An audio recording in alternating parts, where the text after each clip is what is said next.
மரியாதை நிமித்தமாக சந்தித்தேன். இருப்பினும் தமிழகத்தினுடைய அரசியல் சூழல் குறித்தும் 2026 சட்டமன்ற தேர்தலுக்கான தேசிய ஜனநாயக கூட்டணியினுடைய வெற்றி வாய்ப்பு குறித்தும் இன்றைய அரசியல் கள நிலவரத்தை பற்றி அவர்களிடம் பேசினேன்.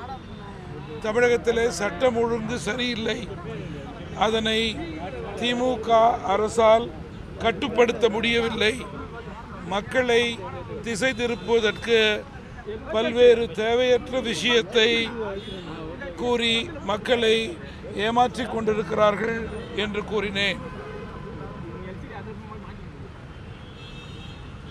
தமிழகத்தில் பொறுப்புள்ள அமைச்சர் ஒருவருடைய பேச்சு அநாகரிகமானது, அருவருப்பானது. இதுதான் இவர்களுடைய மாடலா என்று நான் கேட்க விரும்புகிறேன். சற்றும் தாமதிக்காமல் அவரை அமைச்சர் பொறுப்பிலிருந்து முதலமைச்சர் விடுவிக்க வேண்டும். இதுதான் தமிழகத்தினுடைய மகளிருடைய எண்ணமாக இருக்கிறது என்று நான் குறிப்பிட விரும்புகிறேன்.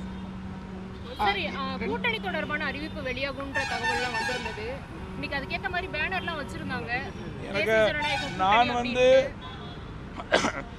கூட்டணி கட்சி தலைவர் என்ற முறையிலே மரியாதை நிமித்தமான சந்திப்பு, தேர்தல் களம் இன்னும் ஒரு வருடம் இருக்கிறது.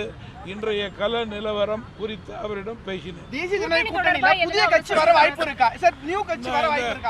3 மணிக்கு மாண்புமிகு அமைச்சர் அவர்களுடைய பத்திரிகை சந்திப்பு இருக்கிறது.